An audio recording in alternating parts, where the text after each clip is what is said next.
How's everyone doing today?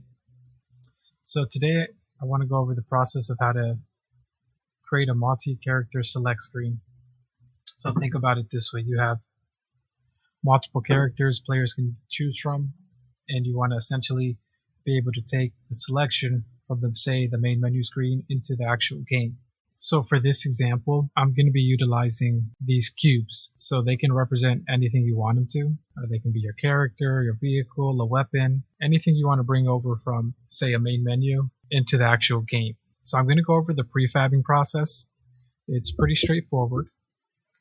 For our purposes, we're just using a basic cube with a rigid body attached. So to create a cube, if you don't know, you just right click, go to cube, and then from there, I'm just going to drag it up and assign it a material so we can differentiate.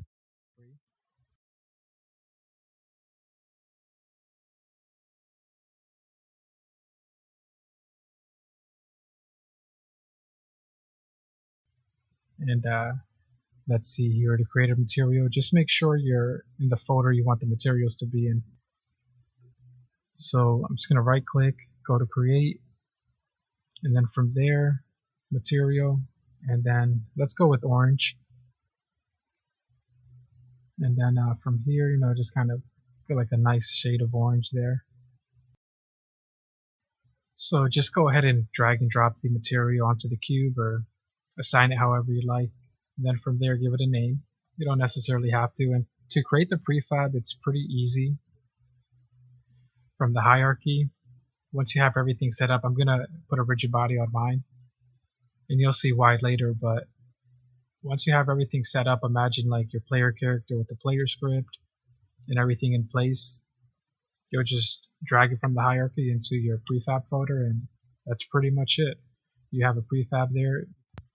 So just go ahead and delete it from the hierarchy.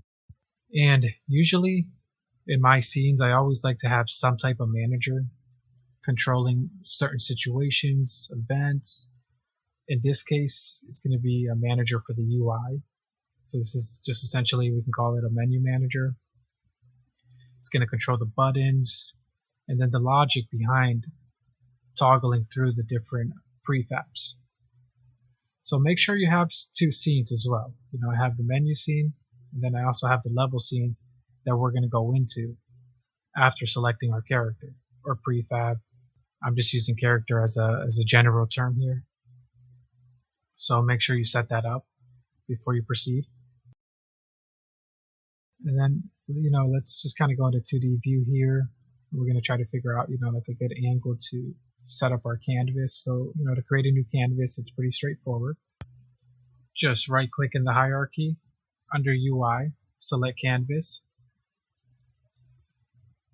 And from there, you want to make sure in the canvas scaler, you want to set scale width, screen size. So essentially what this does is, if you have monitors with different screen sizes, resolutions, aspect ratios, and whatnot, your UI is going to be able to adjust to that. And usually the way I like to do buttons is just, kind of have them as children of like a parent object. So for example, this will be the button parent or buttons parent. It's going to hold multiple buttons. And you want to kind of think out the layout prior to creating anything. So in our case, it's going to be straightforward. We're going to have like a previous button, next button, and then a start button. And pretty much anything UI related, it's going to be in that UI category. So you want to select button from there. And we're going to kind of follow this process here. So once we have our button in place, a few things you want to do, select the size you like. And we're not going to do anything fancy, so don't worry so much about, at least for the purpose of this tutorial, don't worry so much about like how the button looks. When you're actually creating a game, you're going to, take your time and design something that's going to be nice and go with the scheme of things. So this is going to be our next button. And just bear with me here. I'm going to go ahead and create our previous button and start button as well. And essentially what I want is to position the buttons so the prefabs that we're going to be scrolling through will display like in the center right above them. And just go ahead and get into the text. It's going to be the child of the button. Change it. I'm just going to use next and previous.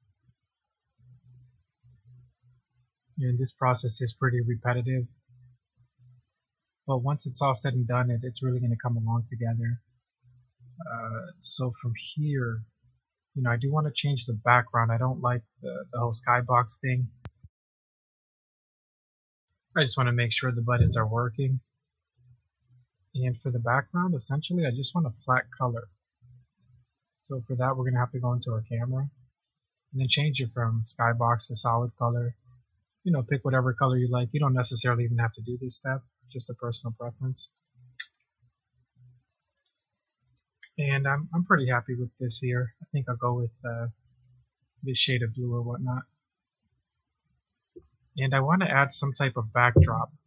So, maybe like a black backdrop where the player or whatever your prefab is would be hovering over.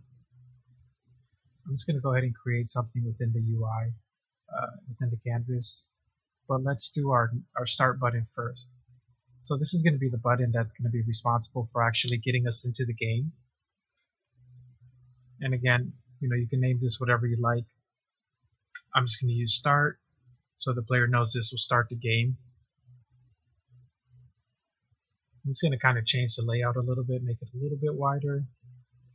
And instead of the center, let's just kind of go ahead and place this off to the right. I think the corner right would be good. So thinking about it, I'm not going to go ahead and put anything in the canvas as far as the background goes for our prefab.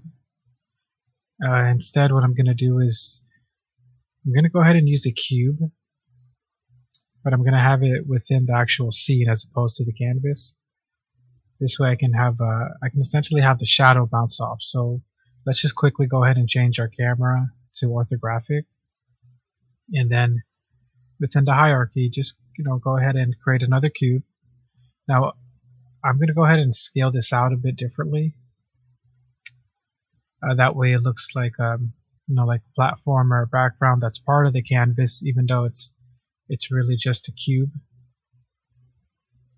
So let's see here. We can do something wide, like a wide 12 by 5 or, like that 16 by 9 aspect ratio type of look. And I want it centered. Remember our prefab, whatever it's going to be the focal point.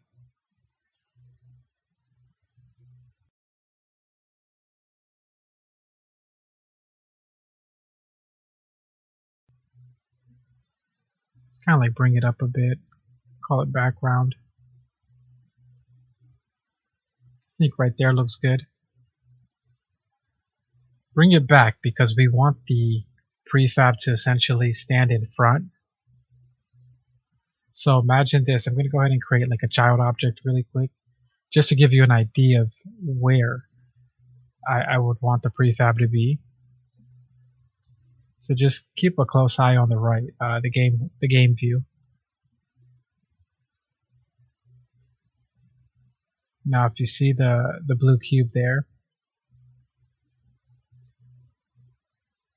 I don't necessarily want it off to the right, but essentially what I want to do is once we actually are selecting between the different prefabs, I essentially want like some type of placeholder object. So I'm going to use this selection game object. It's just an empty game object. We're just worried about the transform.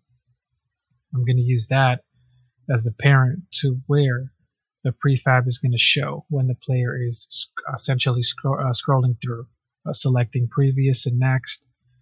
So obviously the cube isn't going to be this big. It's just essentially taking the shape of the parent, but we're just going to make some adjustments here. Bring everything back to normal, and that's more or less how we want our cube to appear. And remember, this is just prototyping. In reality, you're going to have, like a character or something else. And that's pretty much it for our layout. I think this is pretty good for demonstration purposes. Thank you guys for sticking in there.